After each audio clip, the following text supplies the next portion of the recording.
Hello there, Comic-Con attendees back in San Diego. Do you know one of our videos? This is our annual, at least it was up until 2019 before we went 3 years without the con, our annual look at the convention center and talk a little bit about strategies in terms of lining up, how to access the floor, and just some of the more general tips about working in the convention center and outside of the convention center to get inside. This is a companion to the video we put out last week, which is all focused on the outside the convention center. This is all inside the convention center. So you'll notice we're shooting this different, kind of in Disney vlogger, selfie style here. And the reason for that is Carmel's not able to be with me down here. Actually, the next couple weeks as we're putting out these videos and podcast stuff, it's going to be a little bit difficult because we have our dog has had to have surgery, and one of us needs to be home with it really at all times right now. So we are kind of going to be navigating some turbulent waters the next few weeks, but we wanted to make sure to get this video out there because we know a lot of people like this and utilize it, and so here we are with it. So we are super excited for Comic-Con 2022, as I'm sure all of you are that are watching this. And so we do want to remember strange times that we are in. A lot has changed in the world. We do not know exactly what to expect in terms of changes in procedures and things like that, but we're going to do as we always do, which is we're going to try to use the past to predict the future.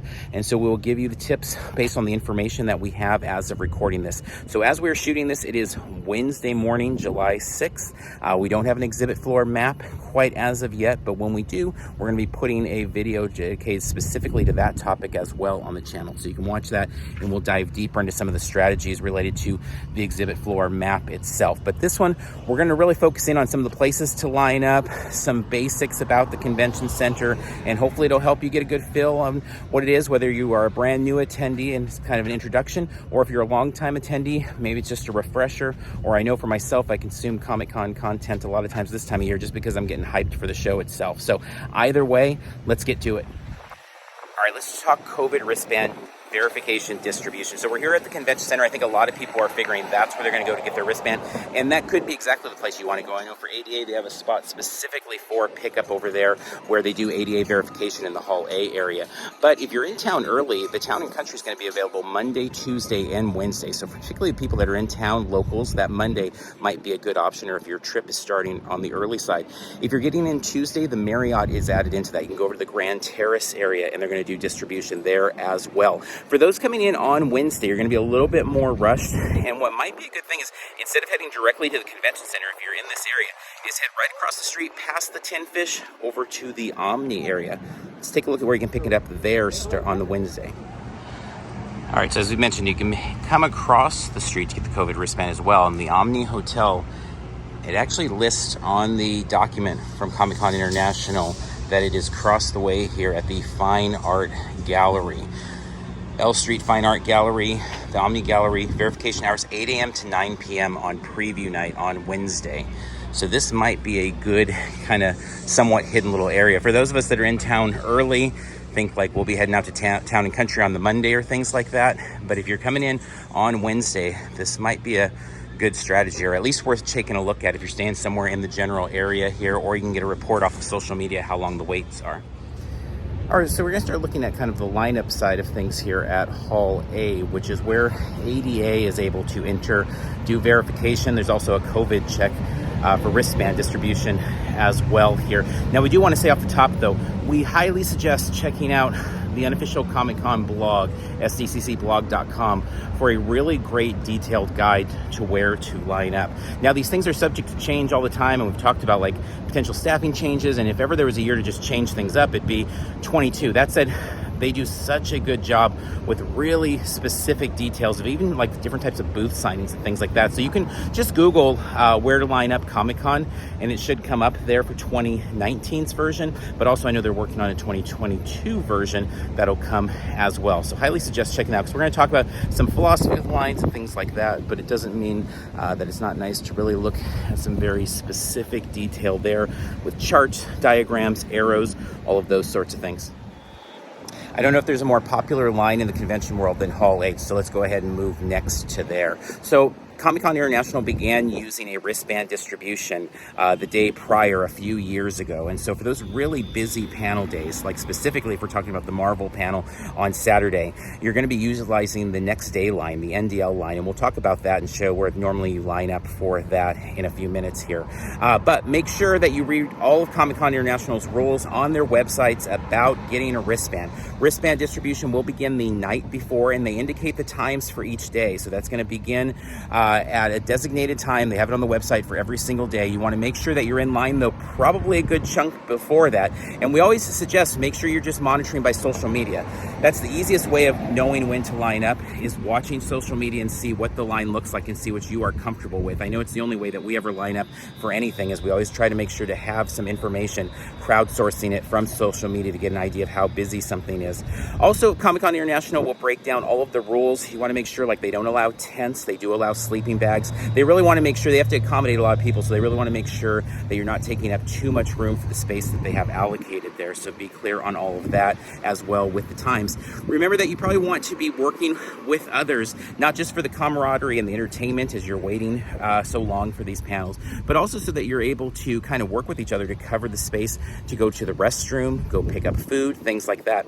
On the note of the restroom, Hall G will be open from 9 p.m. to 7 a.m. each day for bathroom use, but outside of those hours, you'll have to go back to your hotel or somewhere in the vicinity to find a spot to use. Also, make sure to plan accordingly with food and snacks. We've only done a few marathon days in Hall H, but every single time we've always found that there's just not a whole lot in terms of food, and I guess drinks may be okay, but in terms of food that we want to eat in Hall H, the snack bar there has been pretty limited in the past. Wouldn't imagine it's too different this year. So make sure you pack things that are going to help you power through a big long day in Hall H. Next up, we're going to talk about everything else. While Hall H normally gets the most conversation, most attendees that are lining up early in the morning will actually be in a separate line called the Everything Else line. Now, the Everything Else line is exactly like it sounds, and I know for longtime attendees, it's like, well, of course it's everything else. But it is probably the most common question we get during the convention, is we'll get a question, where do I line up for this signing at this booth? Where do I line up for Ballroom 20? Where do I line up for the exclusive at Jada Toys? Whatever it might be. And the answer to all of them, though, is the Everything Else line. It really is Hall H or the Everything Else line. And so that really simplifies things all the way around. Now, if it is backed up, we'll see that line go down and stretch past F and G and even H sometimes. It could go to the side of the building for those lining up, obviously overnight, things of that nature. But ultimately, you're making your way in, and normally it's Hall E that you're entering at. At Hall E, you go up the escalator, and all of this is really guided. They're not giving you any options once you go in the Everything Else line. They make you go up the escalator. Now, I wish we could be inside the convention center for the next part, but they just don't allow that. They did a few years ago. They let us in there, but not recently. So when you go inside, you head up the escalator, and then you make a pretty simple choice there. You either go right and line up in sales, and you wait there in the sales pavilion until they allow you into the room, or you go left and you hook behind Ballroom 20, and ultimately you'll end up lining up near the escalators right in front of Hall H. So you'll ultimately be coming down and entering the floor at Hall G. So one of the things that you'll have to decide is kind of what is your goal when you get on the floor? What direction are you going into?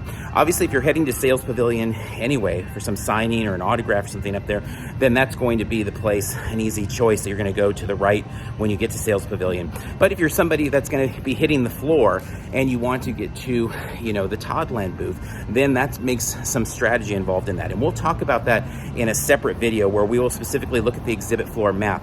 We normally do that about a day or two after Comic-Con International releases the floor map. So I'd imagine, as we're shooting this, it's 2 weeks out from preview night, so I'd imagine we're going to be filming that pretty quickly. But we'll look at the exhibit hall floor.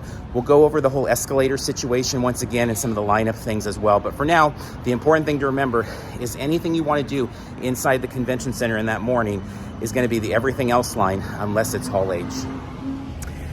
All right, let's talk for a moment about the floor then and kind of accessing it in terms of those Everything Else people. I mean, remember that, again, there's a lot of people making their way in through the Everything Else line, and it's going to splinter off. So you're going to have potentially 4,000 of them going to Ballroom 20, and you're going to have another 1,000 or so going to whatever, 6A, and they're just going to spread out across a lot of rooms, signings, etc. And then, of course, the floor itself.